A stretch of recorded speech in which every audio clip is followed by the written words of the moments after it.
If your therapy practice feels like standing on the shore, getting hit by wave after wave, and no matter how hard you try, you just can't seem to get out far enough to actually ride one, this video is for you. When we're stuck in burnout and exhaustion, it can feel like everyone else is out there in the ocean on their surfboards, catching waves, doing meaningful work, living a sustainable life. And meanwhile, you're stuck on the shore asking, why can't I keep up? Why am I so exhausted? Can I really keep doing this? Even though burnout is incredibly common, it still feels deeply personal. Here's what I want you to hear today. Therapist burnout isn't a personal failure. It's a systems problem. Most therapists didn't choose this field for the schedule, or the paperwork, or the constant emotional output. You chose this work because you care deeply about people. You're willing to sit with pain.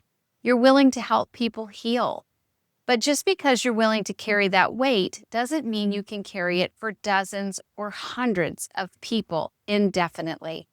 At some point, the structure of the work starts working against you. Back-to-back sessions with no space to reset. Admin work spilling into nights and weekends.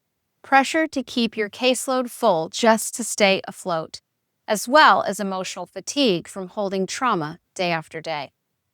It starts to feel like you're trying to paddle away from the shore, but you keep getting knocked down by wave after wave. The waves don't just come from your schedule, they come from your thoughts. I need better boundaries. I need to manage my time better. I just need to push through this season. Now, don't get me wrong. Those things matter, but they don't fix a system that's fundamentally misaligned. They don't change the current that keeps pulling you under. Here's the thing. Most traditional therapy models rely on volume to survive. More sessions equals more income. But more sessions also means more emotional output, less recovery time, and less presence in each session. Over time, that means less of you. No amount of discipline can fix a system that requires you to overextend yourself just to keep it running. So at some point, we have to stop asking, how do I endure this? And start asking, how do I redesign this? Because a sustainable therapy practice isn't about handling more waves. It's about learning how to position yourself to ride them. Let's talk about what that actually looks like. Number one, restructure your services. Instead of only offering weekly sessions, ask, what would it look like to offer multi-hour intensives, half-day or full-day sessions, short-term, high-impact work? These formats let you go deeper without constantly starting and stopping. Less fragmentation means more impact. Number two, create clear client tiers. Remember, not every client needs the same level of care. Some are in crisis, some are stabilizing, and some are maintaining.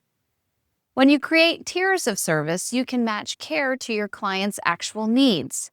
You can protect your time and energy and increase income without increasing volume. This isn't about doing less for clients. It's about doing what fits best. Third, reduce fragmentation. One of the most exhausting parts of therapy is constantly context switching. You encounter different stories and different emotional states every single hour, day after day, week after week.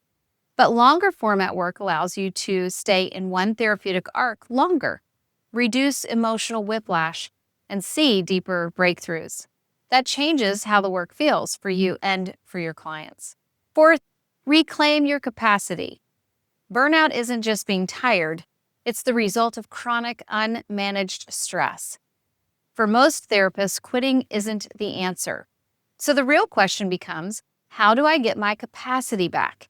It starts with small, intentional shifts. When your work is structured differently, you begin to notice more presence, more clarity, more energy outside of work, and a renewed sense of purpose. You're not just surviving the waves anymore, you're riding them. If you've been feeling stretched thin, it doesn't mean you're not cut out for this work. It may mean the model you've been working inside needs to change. You don't have to leave the field you love to finally feel sustainable in it. There is another way to build your practice. If this is resonating with you, I want to invite you to take the next step.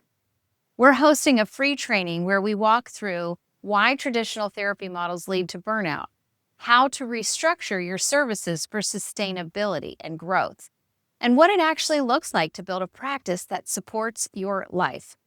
You can register for the free training using the link below. Let's build a better system together.